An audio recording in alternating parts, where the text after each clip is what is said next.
Soy Ricardo Morales, un hombre de 68 años que vivió una experiencia que cambió para siempre la relación con su familia. Durante años, mi hijo creía que yo dependía completamente de él para sobrevivir, pero desconocía por completo la realidad de mi situación financiera. Cuando decidió humillarme públicamente, tomé la decisión más difícil de mi vida: demostrarle quién realmente sostenía económicamente nuestro hogar.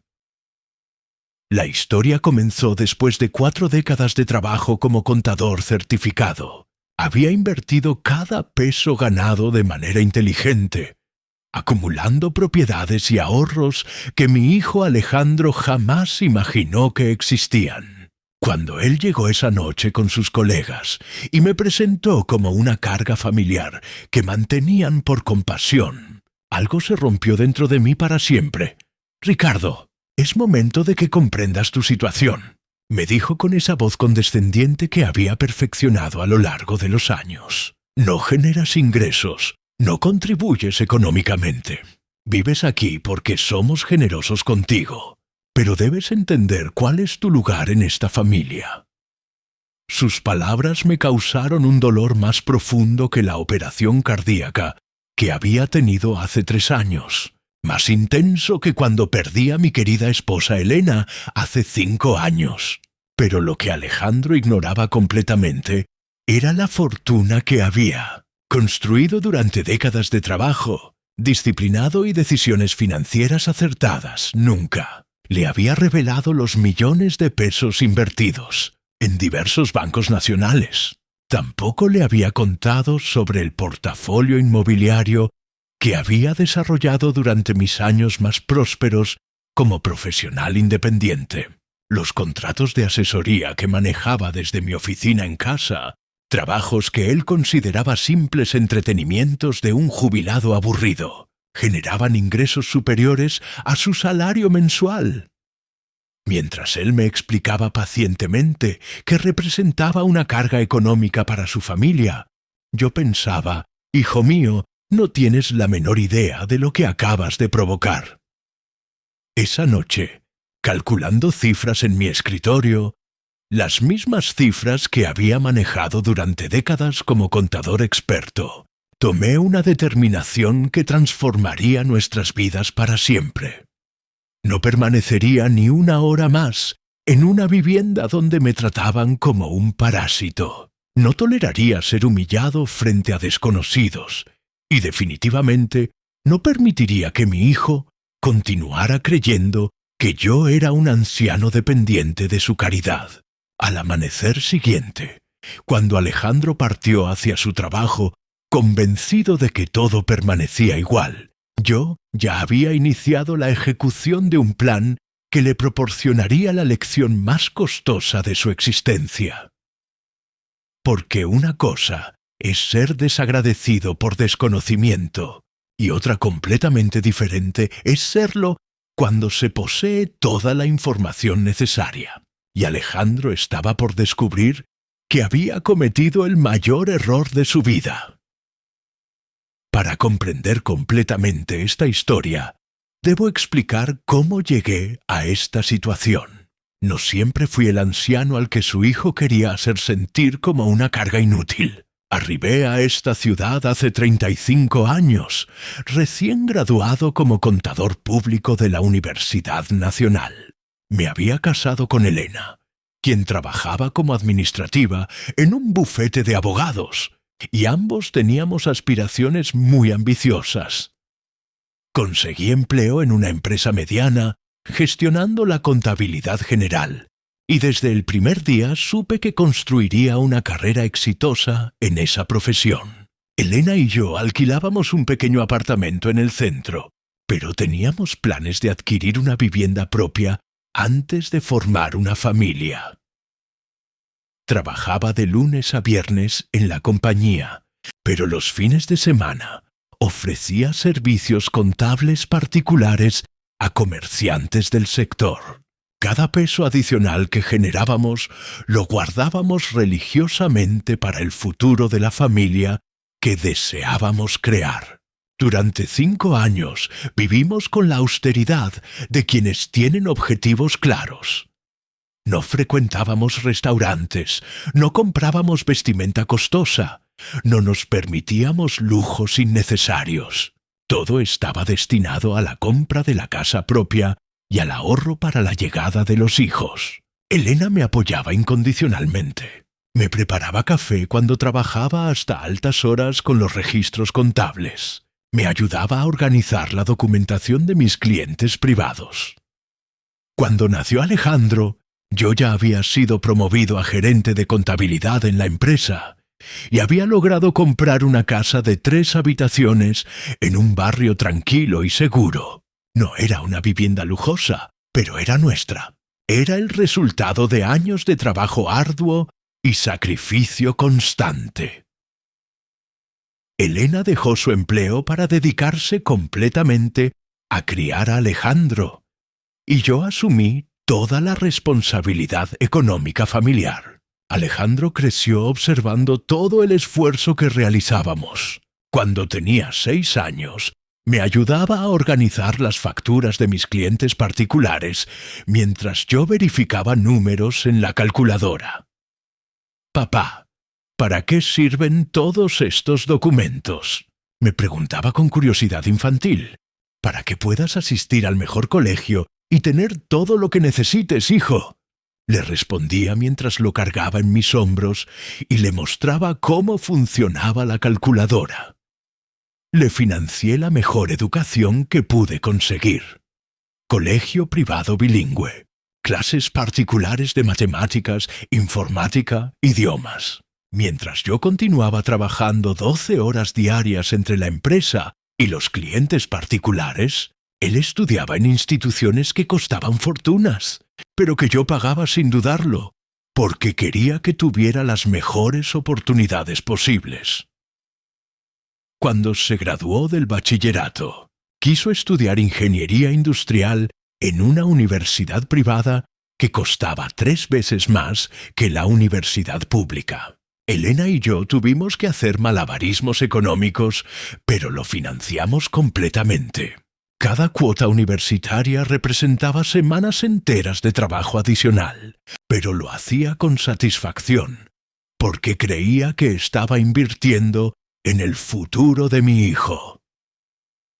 Durante los 5 años que duró su carrera universitaria, Alejandro no trabajó ni un solo día. Yo le proporcionaba dinero para gastos, libros, salidas con amigos, todo lo que requería. Elena le lavaba la ropa, le preparaba las comidas, le organizaba toda la vida doméstica. Él únicamente tenía que estudiar y aprobar las materias. Cuando se graduó como ingeniero, organicé una celebración en el club más exclusivo de la ciudad. Invité a todos mis clientes, compañeros de trabajo, toda la familia extendida. Estaba enormemente orgulloso de mi hijo, el ingeniero, que había surgido de una familia de clase media trabajadora. «Observen lo que logró este joven», les decía a todos. «Ahora tendrá todas las oportunidades que nosotros no tuvimos». Alejandro consiguió empleo en una empresa multinacional que ofrecía excelentes salarios. Se mudó solo a un departamento que alquiló con su primer sueldo. Elena y yo permanecimos en la casa familiar, contentos de ver que nuestro hijo había logrado independizarse económicamente. Pensábamos que habíamos cumplido nuestro objetivo como padres, pero la vida tenía otros planes preparados. Cuando Alejandro tenía 28 años, Elena enfermó de cáncer. Los tratamientos fueron prolongados, costosos y dolorosos. Yo me hice cargo de absolutamente todo: médicos privados, medicamentos importados, internaciones en clínicas especializadas. Alejandro contribuía cuando podía, pero la mayor parte de los gastos los cubrí liquidando ahorros y solicitando préstamos bancarios. Elena falleció después de 2 años de batalla. Alejandro se mudó nuevamente a casa para acompañarme durante el duelo. Era temporalmente, me aseguró, hasta que estuviera mejor anímicamente. pero temporalmente se convirtió en permanentemente. Pasaron los meses y Alejandro no volvió a mencionar mudarse solo otra vez. Posteriormente se casó con Patricia, una joven que trabajaba en la misma empresa que él. Patricia era inteligente, educada, pero tenía una perspectiva muy particular sobre la vida. Para ella, los padres existían para asistir a los hijos, no al revés. Cuando se casaron, naturalmente asumieron que continuarían viviendo en mi casa, porque era más cómodo y económico que alquilar. No me opuse porque pensé que sería agradable tener familia en casa nuevamente después de la muerte de Elena. Pero gradualmente me di cuenta de que para Alejandro y Patricia yo no era el padre y suegro respetado, sino una especie de cuidador doméstico que residía allí por generosidad de ellos. Cuando nacieron sus 2 hijos, la situación se volvió aún más compleja.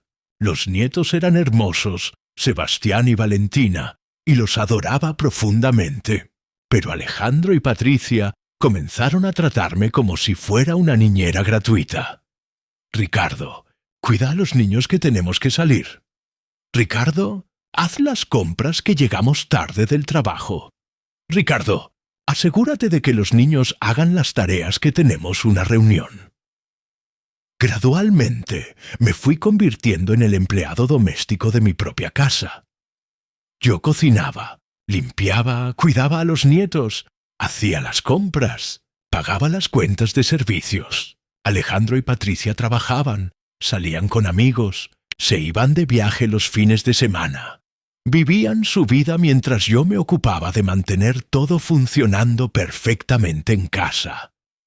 Lo que ellos desconocían era que durante todos estos años yo había continuado trabajando, no como empleado, sino como consultor independiente. Varios de mis antiguos clientes me seguían solicitando que les manejara la contabilidad de sus negocios, pero ahora les cobraba tarifas de profesional experimentado, no de empleado principiante. También había invertido mis ahorros de manera extremadamente inteligente. Propiedades que compré cuando tenían precios bajos y que ahora valían fortunas. Acciones de empresas que habían crecido exponencialmente. Depósitos a plazo fijo y bonos que me generaban ingresos pasivos muy superiores a lo que Alejandro ganaba en su trabajo de empleado.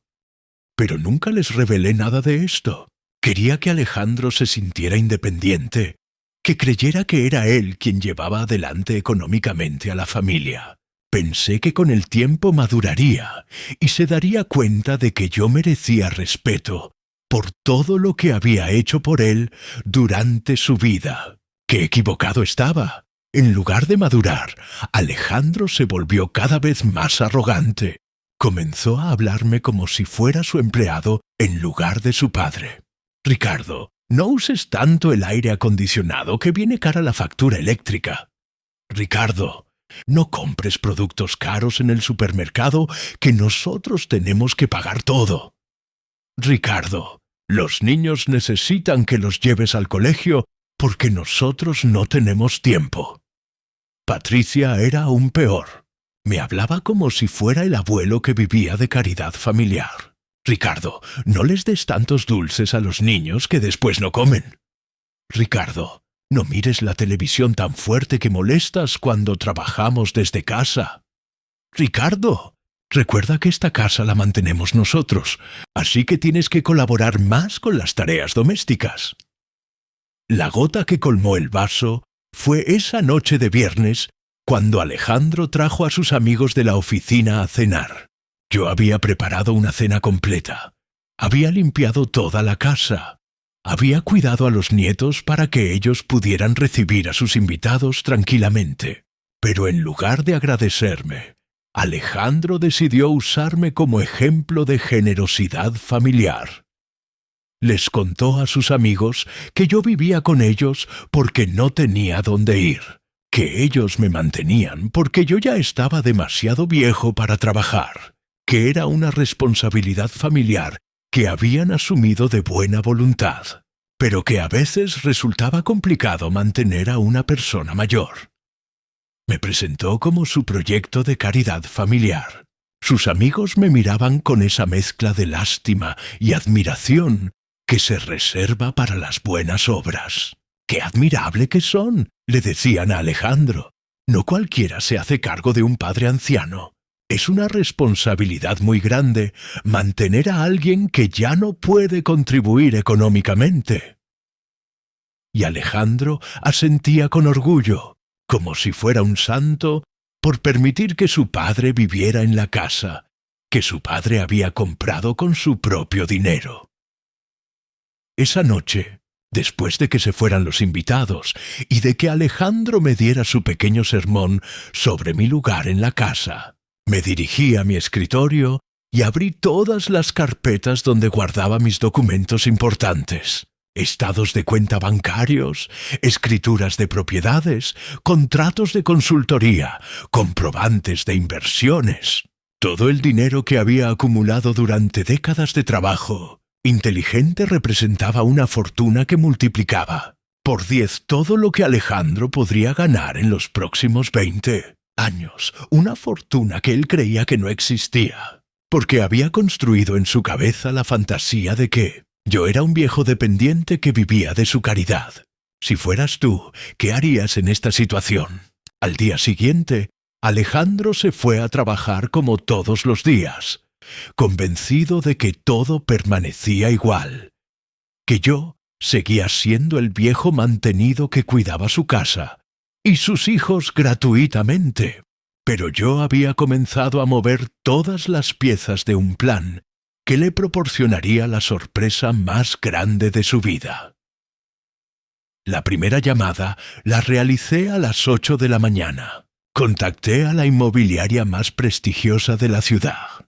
«Buenos días, habla Ricardo Morales. Quiero poner en venta mi casa de Barrio Norte. Necesito que vengan a tasarla hoy mismo, porque requiero una venta rápida». Del otro lado me preguntaron si estaba seguro, porque el mercado inmobiliario estaba difícil. «Estoy completamente seguro», les dije. «Establezcan el precio que consideren conveniente para una venta en menos de una semana. Me interesa más la rapidez que obtener el máximo precio posible».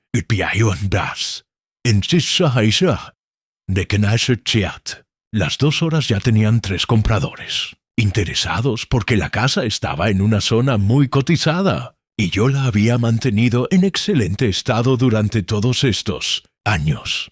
La segunda llamada fue a mi contador personal, no el que Alejandro conocía, sino otro que manejaba mis inversiones privadas.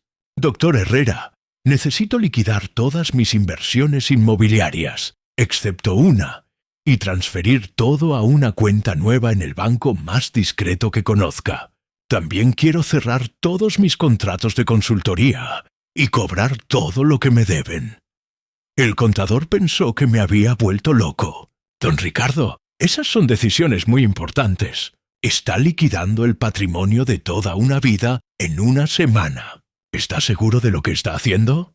«Completamente seguro, doctor, y quiero que todo esté listo para el viernes. También quiero que me ayude a encontrar una casa en alquiler en otra ciudad. Algo discreto, cómodo, donde pueda vivir tranquilo sin que nadie me encuentre». La tercera llamada fue la más difícil emocionalmente. Contacté a mi hermana Rosa, que vivía en Córdoba. Hacía 2 años que no hablábamos, porque Alejandro siempre ponía excusas para no visitarla. «Rosa, soy Ricardo. Necesito contarte algo muy importante y pedirte un favor muy grande».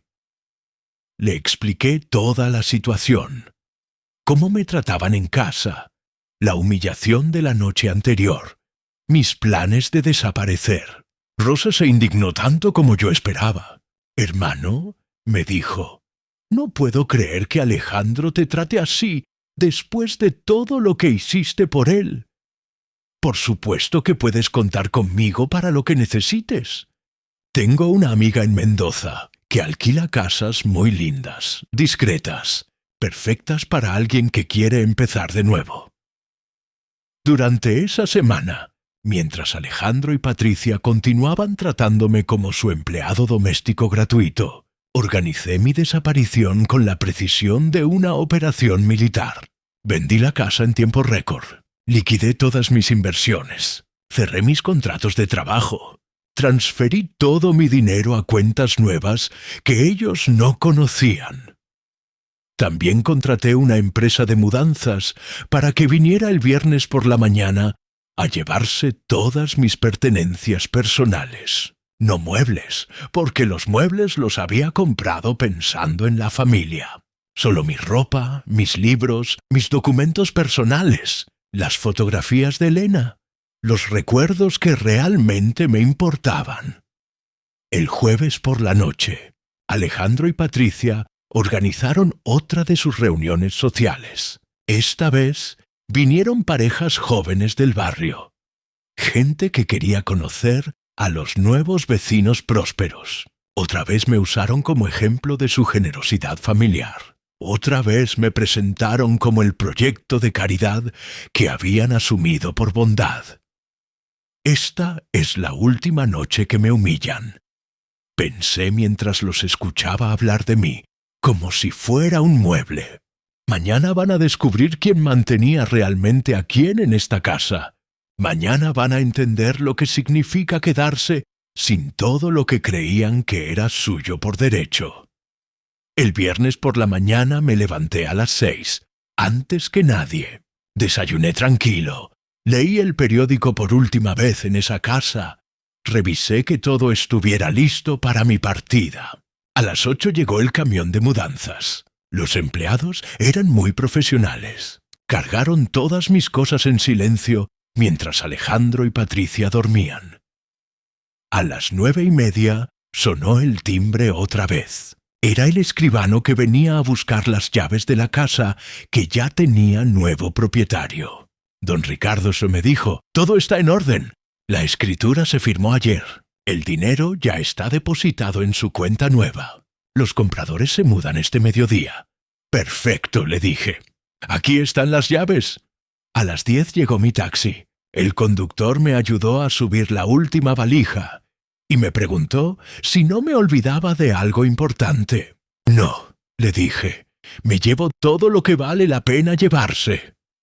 Antes de irme, dejé una carta sobre la mesa de la cocina. Una carta que explicaba todo lo que ellos nunca se habían molestado en averiguar sobre mi vida financiera.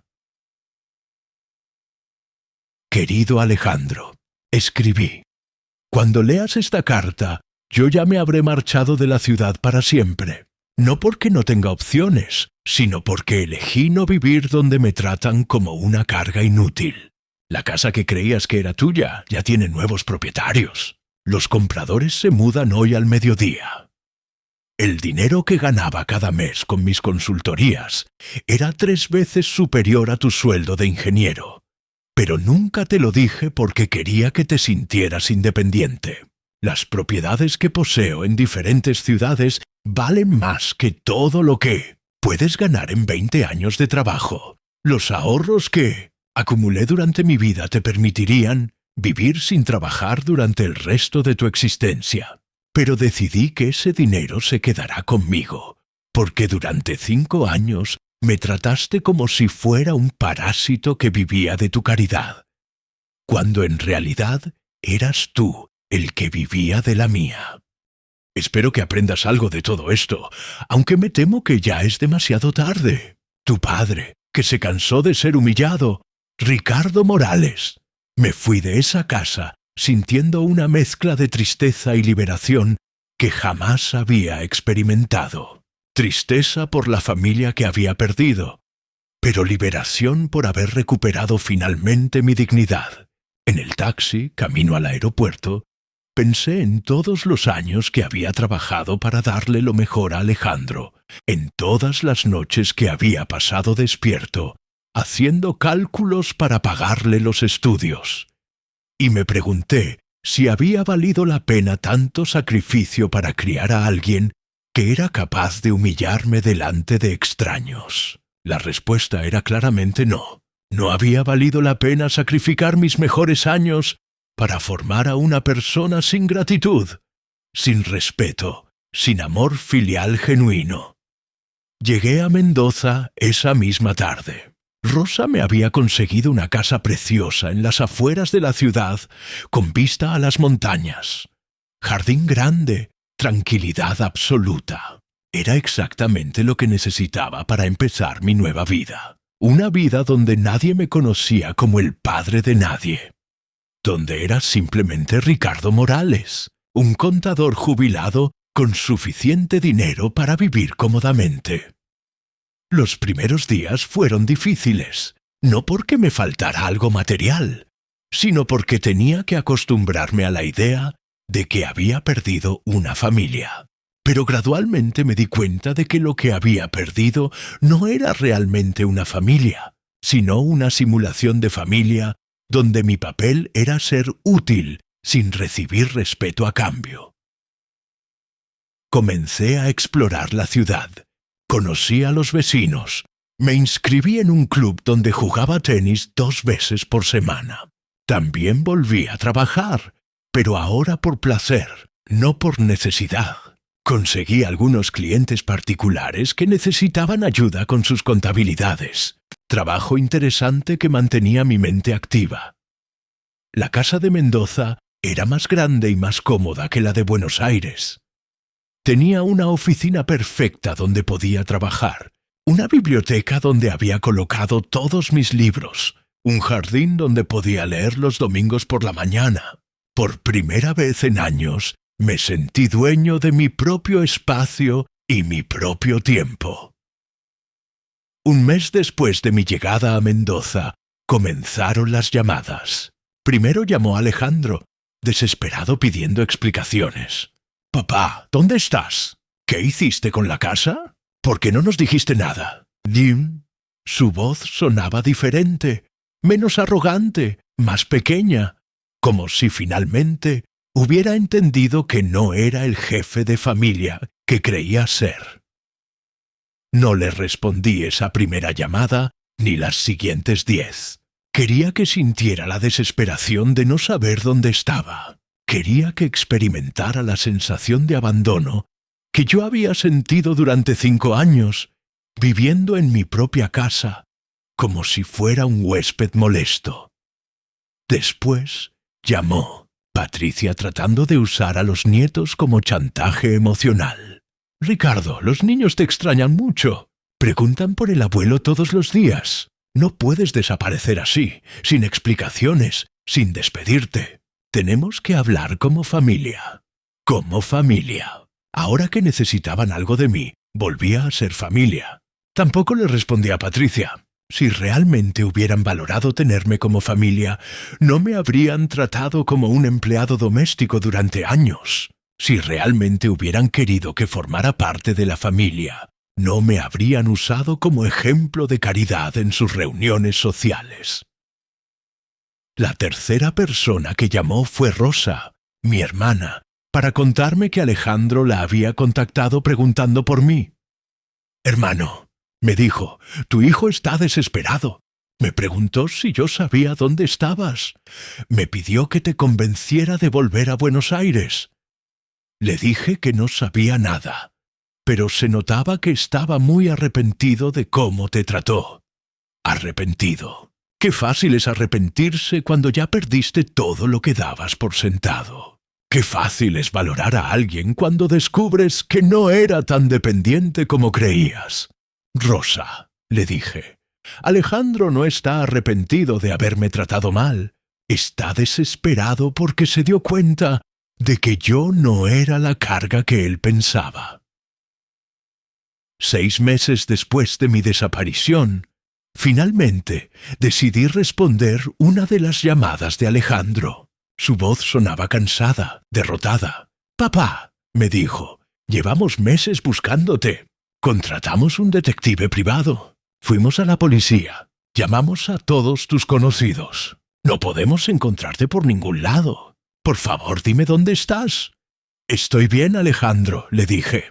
«Estoy viviendo en un lugar donde me tratan con respeto, donde nadie me hace sentir que soy una carga, donde puedo ser simplemente Ricardo Morales sin tener que justificar mi existencia. Pero papá, necesitamos hablar. Hay muchas cosas que nunca entendí, muchas cosas que hice mal. Quiero que vuelvas a casa. ¿A qué casa?, le pregunté. A la casa que vendí porque era mía, ¿y tú creías que era tuya?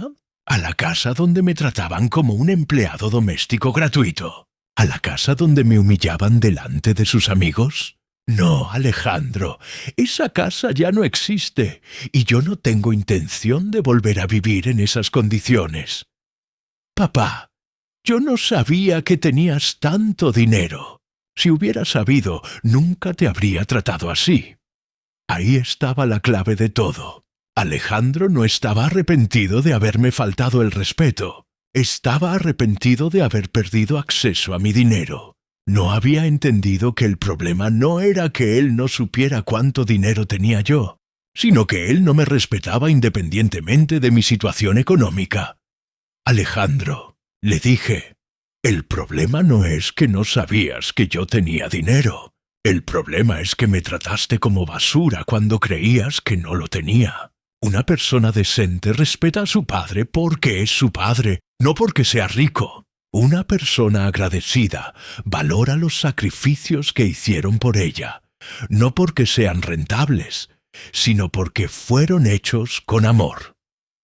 La conversación duró 2 horas. Alejandro me pidió perdón más veces de las que pude contar. Me prometió que había cambiado. Me suplicó que volviera a formar parte de su familia. Pero yo había aprendido algo muy importante durante esos meses en Mendoza. Había aprendido que la familia no es algo que se da por sentado. Es algo que se construye día a día con respeto mutuo. Le dije que si realmente había cambiado, si realmente había entendido sus errores, podíamos empezar a reconstruir una relación.